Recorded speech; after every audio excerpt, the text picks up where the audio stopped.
Hello, everyone. I conclude my look at Dr. Michael Benitez's speech from early October of this year at South Seattle College. But before I jump right into it, I have to make note that there is so much packed into this lecture. I could make 3 more 15-minute videos out of his claims and arguments here, and there would still be footage remaining to cover. Thus, I would encourage you to give a listen to the original video in full in order to experience the full scope of Dr. Benitez's worldview. That said, let us begin. I also got to have this conversation with my daughter.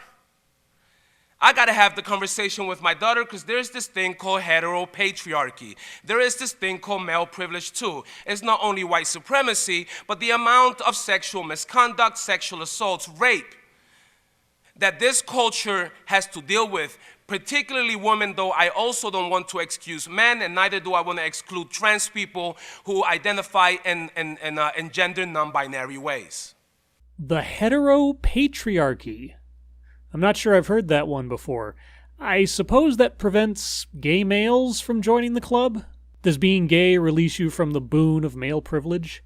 And I am glad you acknowledge that women are not the only victims of sexual assault. But if men are victims of the culture that makes rape permissible by means of heteropatriarchy, it's not a very effective heteropatriarchy, is it? Where did their male privilege go while they were being sexually assaulted under a heteropatriarchy? Here's another question. I'm going to ask it. I want you to just spit out answers. This is what renormalization looks like. Please tell me your favorite ethnic food. Go. People pay actual money to go get an education at the university at which Dr. Benitez is a dean. I just thought I would remind you of that as we move into this point in particular. Thai, what else? Tacos, what else? So we got all this ethnic food. See, when I ask the question ethnic food, when I say I'm in the mood for ethnic food, I think about burgers, hot dogs, Salisbury steak, mashed potatoes, an occasional microwave dinner. And this means what, exactly? Are you saying that referring to foods whose origins come from specific cultures or countries as ethnic is wrong? That smug look on your face would tend to indicate that you just delivered some kind of gotcha moment to the audience. And your point is? So we must turn that question around and ask, what is ethnic to whom? We must why? You've just demonstrated that ethnic in the colloquialism is essentially anything unfamiliar to your own experience that can be identified with a specific country or culture of origin. You call stereotypically American food ethnic, so what is your point? How do we associate the normal? How do we break down the normal? Because a real democracy invites the presence, the multicultural presence in any community to ask that question. So because people refer to a category of foods outside their cultural experience as ethnic, we're not living in a real democracy. But you just called American food ethnic, so aren't you part of the problem that you're promoting? Now, let's talk about this Immigration Act briefly as we get into some of the other meat. Here we have Immigration Act of 1917, right? A real law. Yes, a real law. From 1917. Now, I'm going to read it verbatim by way of language to honor as an academic the language as it's written, but I also want to break it down a bit. So it banned homosexuals, idiots. That one I found interesting because that's like 3/4 of our government. Criminals, insane persons, alcoholics, all persons mentally or physically defective, polygamists, and anarchists. So that there is a connection of exclusion beyond race and gender, though race and gender are the two that were clearly at the forefront by way of who could not equally participate in a democratic system. The Immigration Act of 1917 was challenged and informally declawed in many ways immediately after it went into effect. And by 1952, it was superseded by the Immigration and Nationality Act. And though it took far too long, the official language and enforcement against the immigration of homosexuals was removed in 1990. Ergo, this long-defunct law was altered away from its initial extremism within the same era of its creation, and became less and less discriminatory over time. Shouldn't that be something to be glad for? No, of course not. That a bad thing happened in the past is still something to hold people to account for in the present day.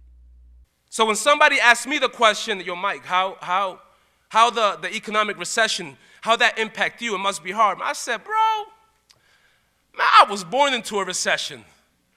Man, I've been in a recession all my life. Now, obviously that's a little different now, right? Puget Sound looked out and made me dean, and I do I for myself, but yeah, pay no attention to the man standing at the podium in front of you. I am no example of how the rules that I say apply to all quote-unquote persons of color haven't applied to me. No, don't pay attention to the reality of my personal situation at all. Think about who's asking this question, who has intergenerational wealth, and who's losing by way of an economic recession because we decided to favor the 1%ers. Dr. Benitez, if you continue to be successful as a dean at a college, and if you pass down to your children the wealth and advantages your hard work and career has brought you, are your children then part of the generational wealth problem? Would that make them privileged? So who am I? Implication is another huge key to understanding how we're positioned in these issues. I went from the hood to the academy. You went from the hood straight to the academy? Boy, that white supremacy you keep warning us about must have been asleep at the wheel that day. Now, when I go back home, I have to try extra hard to reclaim my hood, but I also have to understand that I'm not there no more. So I lost some points. Oh, that's too bad. Is it because you've become too white for your old community, by any chance? I'm also a First Nation Arawak Taino, but I'm also Afro-Latino. It's important that I acknowledge all those different elements of my identity. Translation. It's important that I maintain my place on the progressive stack so that no one can accuse me of not having to struggle through life based on the oppressions of my ancestors. Irrespective of what's going on in Puerto Rico, though I'm really saddened by what's going on in my mainland, Puerto Ricans can just come to the U.S. They have citizenship. They're born with citizenship. So they don't have to worry about the struggles of being deported. They don't have to worry about what it means to cross a border, the challenges and the experiences and the harsh realities that come with that. That is a privilege.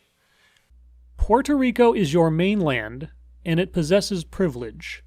So would that make you a recipient of Puerto Rican privilege? As a male in a nation that privileges maleness, I'm privileged. Male privilege, right? I'm cisgender, which means I identify with the sex that I was assigned at birth. Puerto Rican privilege, male privilege, cisgendered, in a position of institutional power, making the kind of money that counters your always living in a recession.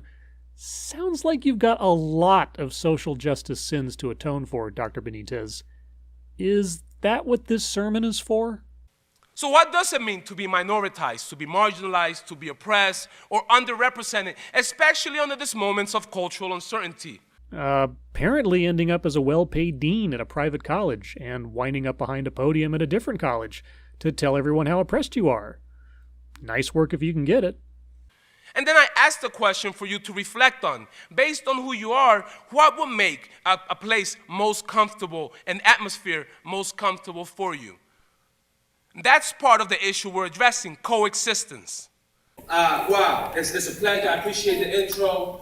It's really good to be here, to be in a room full of black and brown, folks. It normally doesn't happen unless you're in certain parts of the country. To live together, to learn together, to study together, to struggle together, to co-implicate together. Between you and the community of your youth using white as a pejorative, and your happiness at being in a room full of people that resemble your skin color, I think we can tell where you feel most comfortable. So when I think about critical traditions, I think about what does it mean to focus on the gaps. I think about the realities that nothing that is happening now is accidental. All of it is intentional by way of the very system that was created for it to produce, even if it didn't know that it will still be leading to what we're seeing going on today. Now, take that last statement and tell me if it doesn't sound exactly like something that would be said during a lecture promoting intelligent design. Also, microaggressions, right? We get this all the time. Hey, bro, what's your name? Michael. Oh, let me tell you, man, I have one of my best friends. He's Mexican. And I'm like, I'm Puerto Rican. He's like, oh, yeah, I have some really good friends that are Puerto Rican, too. Or when I'm asked where I'm from. And many of you might relate that that question becomes a multifaceted question. Where are you from? Oh, just Tacoma. But see, I don't present like I'm from Tacoma, so I'm going to get the second question, which goes, where are you really, really from? And then I address the really, because I'm like, my bad, you must have picked up my New York accent, so I'm from the East Coast. But see, that wasn't enough, because I still look like I don't belong. So then they show up with the third question. No, Mike, so what I mean to ask is, where are you really, really from? That sounds like one of those challenging conversations about race you said you were so fond of initiating, and then complained about how people tend to become not nice when pressed on such things. Maybe you could reflect on this hypothetical experience of yours, one that I'm totally sure happens to you all the time, and place yourself into the shoes of one of those you choose to interrogate on such things. And the same folks that then when you ask the question, where are you from, will say, oh, I'm just American, I'm white. And then you ask it again, no, where are you really, really from? They're like, oh, no, for real, I'm from here, multi-generations, my grand. And then that makes them stop. And I'm like, exactly, your grand what? And they're like, okay, so I do have an ancestry. An ancestry so far removed from their own lives that it is functionally irrelevant to them. Dr. Benitez, from both this lecture and the one you gave at the Boom Experience back in December, you seem to spend an inordinate amount of time dwelling on and challenging people over the place and purity of their heritage. It's honestly kind of disturbing. I'm not from here. This sort of indigenous land, Turtle Island, that belongs to different tribes, none of who are Europeans, so that all Europeans have an ancestry that needs to be addressed by way of their positionality. And that positionality is what eventually has been come to known as whiteness. Translation: you're too white to claim that you're from here, even if you were born here, even if you have to reach back into distant generations before you come to someone who was not born here. That's a really, really important piece. Now, let me be very straight here. My issue is not to knock. I don't like knocking or bashing. I really hope that we can all be in this struggle together, but folks have to show up honestly. Folks have to show up authentically. Folks have to interrogate what's privileged and what's not privileged. Translation: folks means white people, and white people are not honest. White people are not authentic. But I don't mean to knock, I don't mean to bash, I'm just being straight here. And that is where I'm going to end this, everyone. As I said, this lecture was overrun with additional claims and arguments that I had to leave on the table for time, so I'll again encourage you to take a listen to the full lecture linked below. Like John Eckloff, Dr. Michael Benitez is a rising star to keep an eye on. Thanks for watching.